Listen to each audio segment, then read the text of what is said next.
लीजिए सुनिए मुंशी प्रेमचंद के लिखे कथा संग्रह मानसरोवर 6 की कहानी अमावस्या की रात्रि, मेरी यानी समीर गोस्वामी की आवाज में।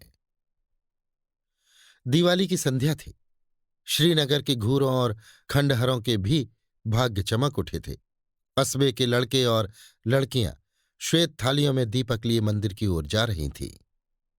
दीपों से उनके मुखारविंद प्रकाशमान थे। प्रत्येक गृह रोशनी से जगमगा रहा था। केवल पंडित देवदत्त का सतधारा भवन काली घटा के अंधकार में गंभीर और भयंकर रूप में खड़ा था। गंभीर इसलिए कि उसे अपनी उन्नति के दिन भूले न थे, भयंकर इसलिए कि ये जगमगाहट मानो उसे चिढ़ा रही थी। एक समय वो था जबकि ईर्ष्या भी उसे देख देख कर हाथ मलती थी, और एक समय ये है जबकि घृणा भी उस पर कटाक्ष करती है। द्वार पर द्वारपाल की जगह अब मदार और एरंड के वृक्ष खड़े थे। दीवान खाने में एक मतंग साण अकड़ता था। ऊपर के घरों में जहां सुंदर रमणियां मनोहर संगीत गाती थीं, वहां आज जंगली कबूतरों के मधुर स्वर सुनाई देते थे। किसी अंग्रेजी मदरसे के विद्यार्थी के आचरण की भांति उसकी जड़ें हिल गई थीं और उसकी दीवारें किसी विधवा स्त्री के हृदय की भांति विदीर्ण हो रही थीं। पर समय को हम कुछ नहीं कह सकते। समय की निंदा व्यर्थ और भूल है। ये मूर्खता और अदूरदर्शिता का फल था। अमावस्या की रात्रि थी। प्रकाश से पराजित होकर मानो अंधकार ने उसी विशाल भवन में शरण ली थी। पंडित देवदत्त अपने अर्ध अंधकार वाले कमरे में मौन परंतु चिंता में निमग्न थे। आज 1 महीने से उनकी पत्नी गिरिजा की जिंदगी को निर्दय काल ने खिलवाड़ बना लिया है। पंडित जी दरिद्रता और दुख को भुगतने के लिए तैयार थे। भाग्य का भरोसा उन्हें धैर्य बंधाता था, किंतु ये नई विपत्ति सहन शक्ति से बाहर थी। बेचारे दिन के दिन गिरजा के सिराहने बैठे हुए उसके मुरझाए हुए मुख को देखकर कुढ़ते और रोते थे। गिरजा जब अपने जीवन से निराश होकर रोती तो वो उसे समझाते, गिरजा रो मत, शीघ्र ही अच्छी हो जाओगी। पंडित देवदत्त के पूर्वजों का कारोबार बहुत विस्तृत था। वे लेन देन किया करते थे। अधिकतर उनके व्यवहार बड़े बड़े चकलेदारों और रजवाड़ों के साथ थे। उस समय ईमान इतना सस्ता नहीं बिकता था। सादे पत्रों पर लाखों की बातें हो जाती थी। मगर सन 57 ईस्वी के बलवे ने कितनी ही रियासतों और राज्यों को मिटा दिया, और उनके साथ तिवारियों का ये अन्न धन पूर्ण परिवार भी मिट्टी में मिल गया। खजाना लुट गया। बही खाते पंसारियों के काम आए। जब कुछ शांति हुई, रियासतें फिर संभली, तो समय पलट चुका था। वचन लेख के अधीन हो रहा था तथा लेख में भी सादे और रंगीन का भेद होने लगा था। जब देवदत्त ने होश संभाला तब उनके पास इस खंडहर के अतिरिक्त और कोई संपत्ति न थी। अब निर्वाह के लिए कोई उपाय न था। कृषि में परिश्रम और कष्ट था। वाणिज्य के लिए धन और बुद्धि की आवश्यकता थी। विद्या भी ऐसी नहीं थी कि कहीं नौकरी करते। परिवार की प्रतिष्ठा दान लेने में बाधक थी। अस्तु साल में 2-3 बार अपने पुराने व्यवहारियों के घर बिना बुलाए पाहनों की भांति जाते और कुछ विदाई तथा मार्ग व्यय पाते, उसी पर गुजारा करते।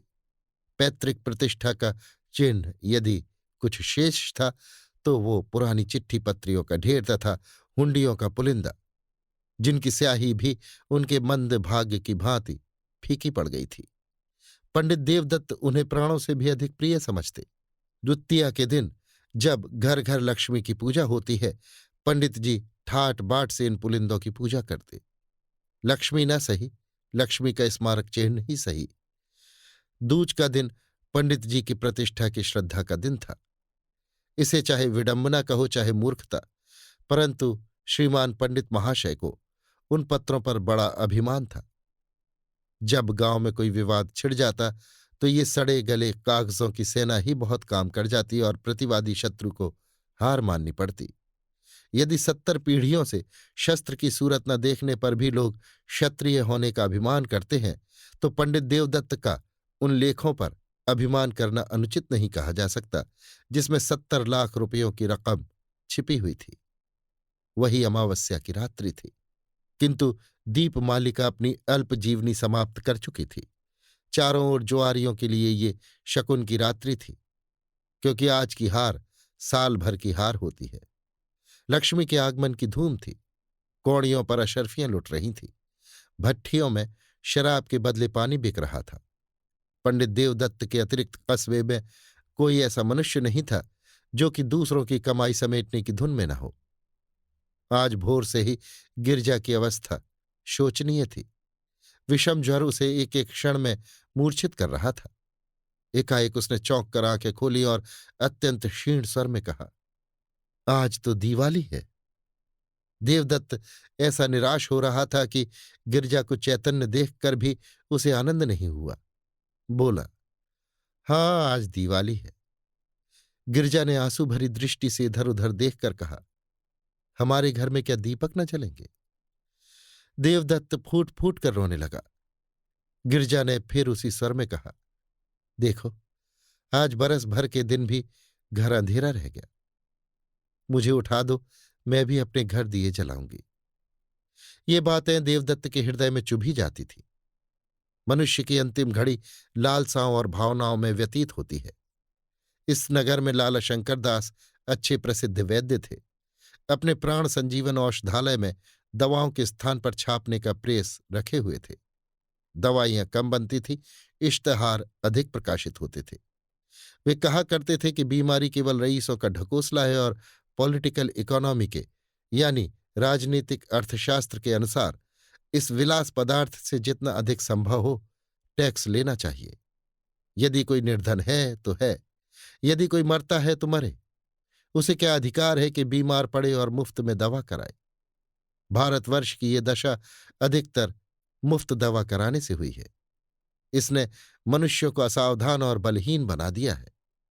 देवदत्त महीने भर नित्य उनके निकट दवा लेने आता था, परंतु वैद्य जी कभी उसकी ओर इतना ध्यान नहीं देते थे कि वो अपनी शोचनीय दशा प्रकट कर सके।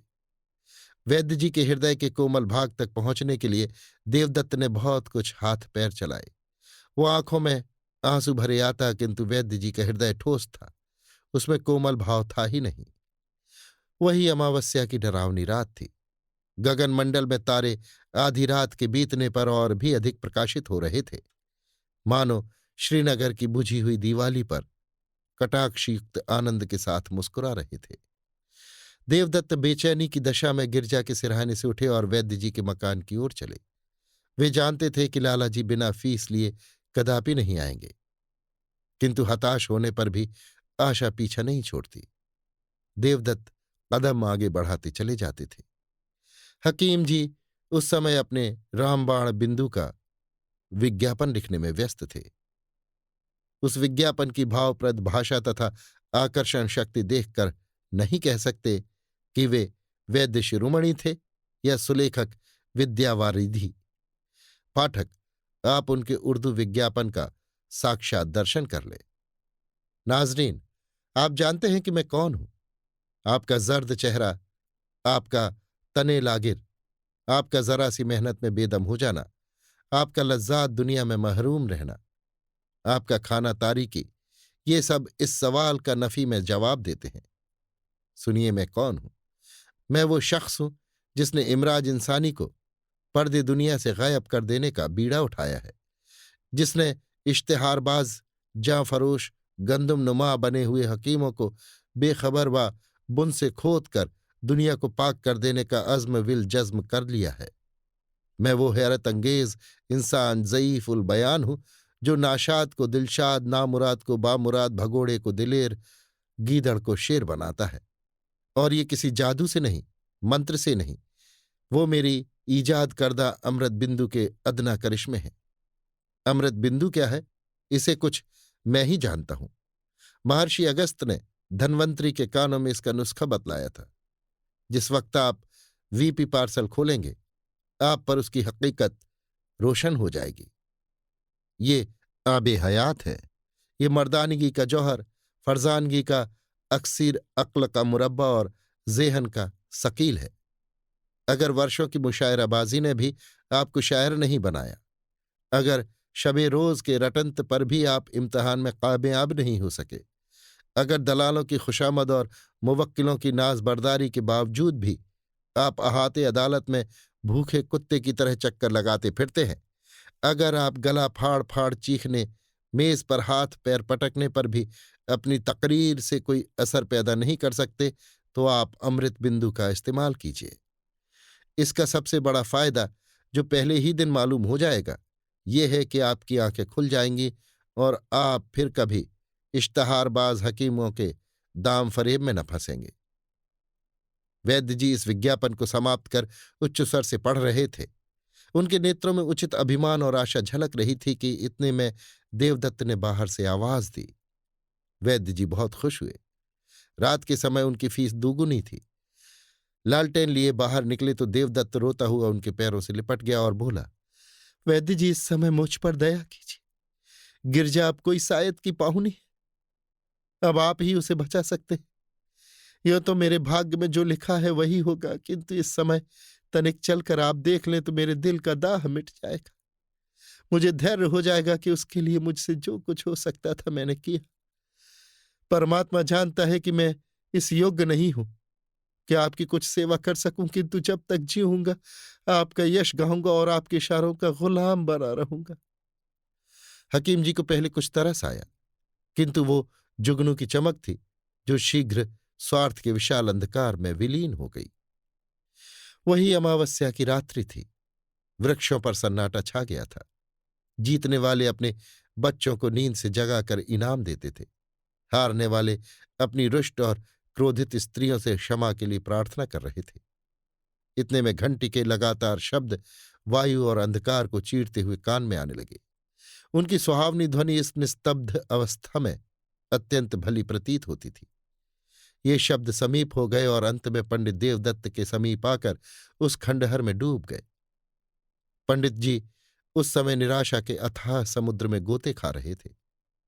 शोक में इस योग्य भी नहीं थे कि प्राणों से भी अधिक प्यारी गिरिजा का दवा दर्पण कर सके।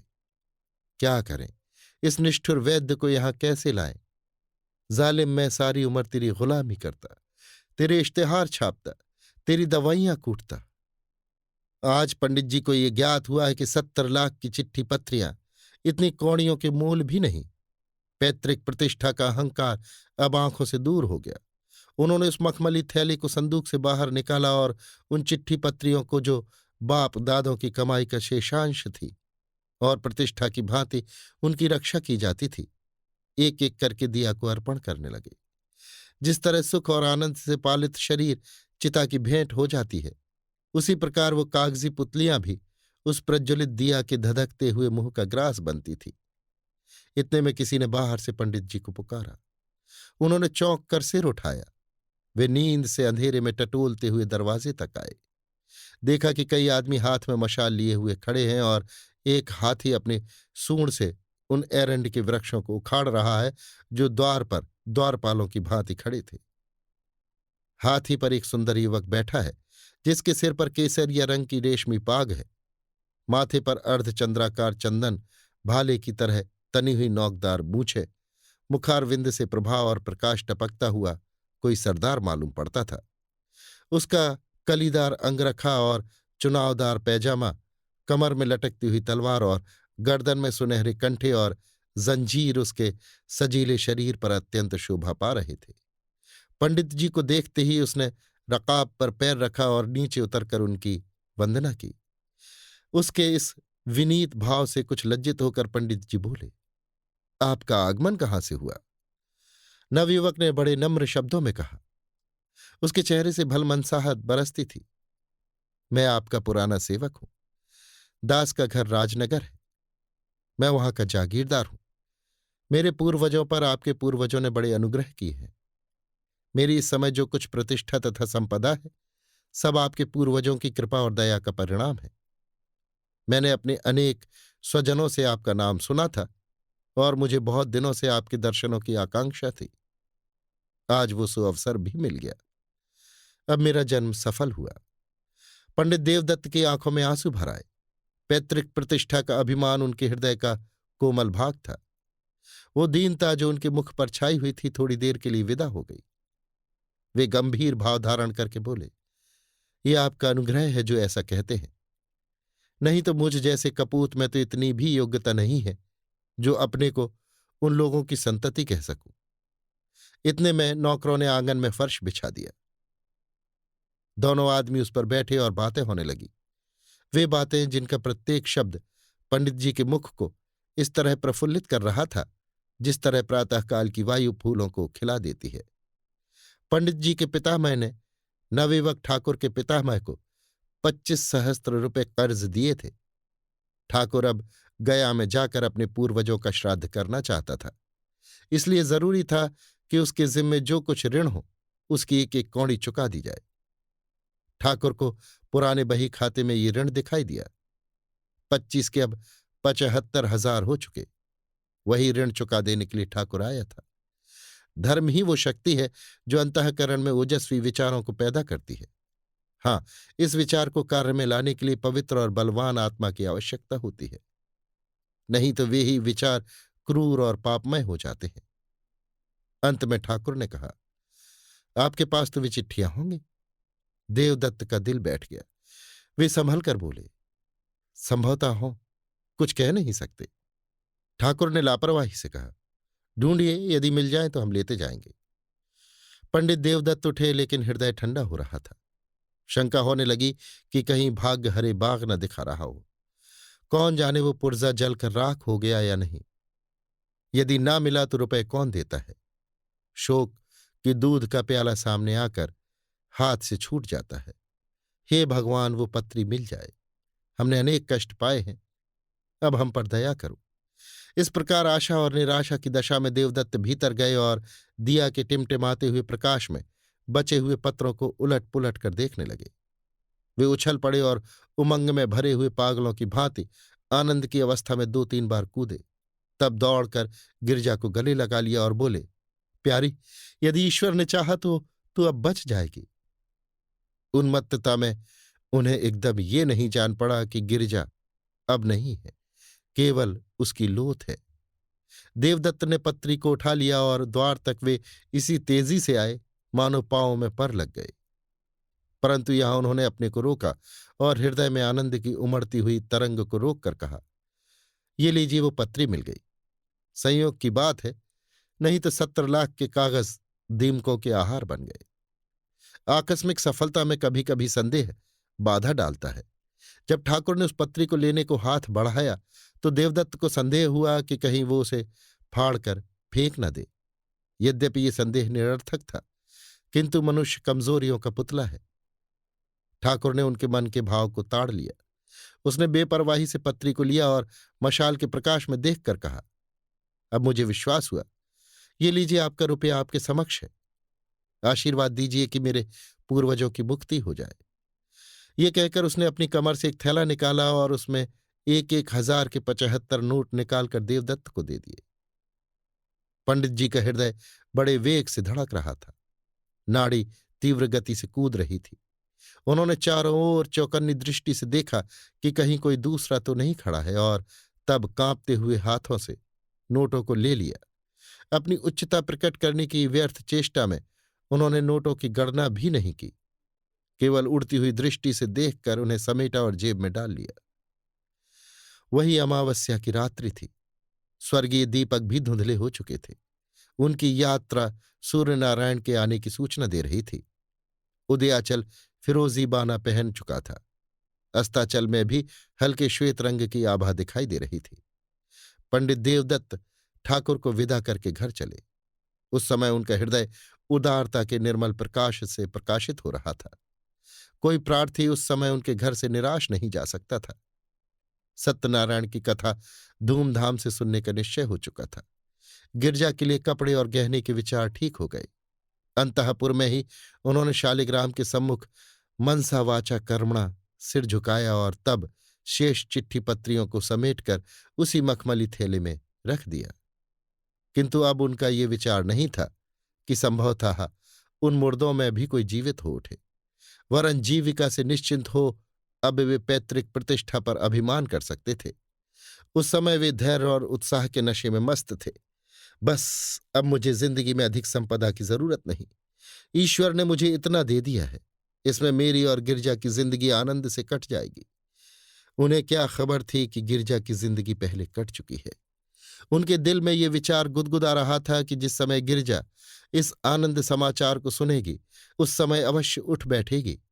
चिंता और कष्ट ने ही उसकी ऐसी दुर्गति बना दी है। जिसे भरपेट कभी रोटी नसीब न हुई, जो कभी नैराश्यमय धैर्य और निर्धनता के हृदय विदारक बंधन से मुक्त न हुई, उसकी दशा इसके सिवा और हो ही क्या सकती है। ये सोचते हुए वे गिरजा के पास गए और आहिस्ता से हिलाकर बोले, गिरजा, आंखें खोलो। देखो, ईश्वर ने तुम्हारी विनती सुन ली और हमारे ऊपर दया की। कैसी तबीयत है? किंतु जब गिरजा तनिक भी न मिनकी, तब उन्होंने चादर उठा दी और उसके मुंह की ओर देखा। हृदय से करुणात्मक ठंडी आह निकली। वे वहीं सिर थाम कर बैठ गए। आंखों से शोणित की बूंदें सी टपक पड़ी। आह, क्या ये संपदा इतने महंगे मूल्य पर मिली है? क्या परमात्मा के दरबार से मुझे इस प्यारी जान का मूल्य दिया गया है? ईश्वर, तुम खूब न्याय करते हो। मुझे गिरजा की आवश्यकता है, रुपयों की आवश्यकता नहीं। ये सौदा बड़ा महंगा है। अमावस्या की अंधेरी रात गिरजा के अंधकारमय जीवन की भांति समाप्त हो चुकी थी। खेतों में हल चलाने वाले किसान ऊंचे और सुहावने स्वर से गा रहे थे। सर्दी से कांपते हुए बच्चे सूर्य देवता से बाहर निकलने की प्रार्थना कर रहे थे। पनघट पर गांव की अलबेली स्त्रियां जमा हो गई थीं, पानी भरने के लिए नहीं, हंसने के लिए। कोई घड़े के कुएं में डालते हुए अपनी पोपली सांस की नकल कर रही थी, कोई खंभों से चिपटी हुई अपनी सहेली से मुस्कुराकर प्रेम रहस्य की बातें करती थी। बूढ़ी स्त्रियां पोतों को गोद में लिए अपनी बहुओं को कोस रही थी कि घंटे भर हुए अब तक कुएं से नहीं लौटी। किंतु राजवैद्य लाला शंकर दास अभी तक मीठी नींद ले रहे थे। खांसते हुए बच्चे और कराहते हुए बूढ़े उनके औषधालय के द्वार पर जमा हो चले थे।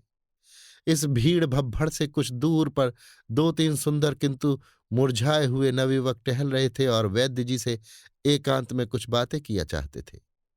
इतने में पंडित देवदत्त नंगे सिर, नंगे बदन, लाल आंखें, डरावनी सूरत, कागज का एक पुलंदा लिए दौड़ते हुए आए और औषधालय के द्वार पर इतने जोर से हांक लगाने लगे कि वैद्य जी चौंक पड़े और कहार को पुकार कर बोले कि दरवाजा खोल दे। कहार महात्मा बड़ी रात गए किसी बिरादरी की पंचायत से लौटे थे। उन्हें दीर्घ निद्रा का रोग था, जो वैद्य जी के लगातार भाषण और फटकार की औषधियों से भी कम न होता था। आप ऐंठते हुए उठे और किवाड़ खोलकर हुक्का चिलम की चिंता में आग ढूंढने चले गए। हकीम जी उठने की चेष्टा कर रहे थे कि सहसा देवदत्त उनके सम्मुख जाकर खड़े हो गए और नोटों का पुलिंदा उनके आगे पटक कर बोले, वैद्य जी, ये 75,000 के नोट हैं। ये आपका पुरस्कार और आपकी फीस है। आप चलकर गिरजा को देख लीजिए और ऐसा कुछ कीजिए कि वो केवल एक बार आंखें खोल दे। ये उसकी एक दृष्टि पर न्यौछावर है, केवल एक दृष्टि पर। आपको रुपए मनुष्य की जान से प्यारे, वे आपके समक्ष है। मुझे गिरजा की एक चितवन इन रुपयों से कई गुनी प्यारी है। वैद्य जी ने लज्जामय सहानुभूति से देवदत्त की ओर देखा और केवल इतना कहा, मुझे अत्यंत शोक है, सदैव के लिए तुम्हारा अपराधी हूं, किंतु तुमने मुझे शिक्षा दे दी। ईश्वर ने चाहा तो ऐसी भूल कदापि न होगी। मुझे शोक है, सचमुच है। ये बातें वैद्य जी के अंतःकरण से निकली थीं। अभी आप सुन रहे थे मुंशी प्रेमचंद के लिखे कथा संग्रह मानसरोवर 6 की कहानी अमावस्या की रात्रि, मेरी यानी समीर गोस्वामी की आवाज में।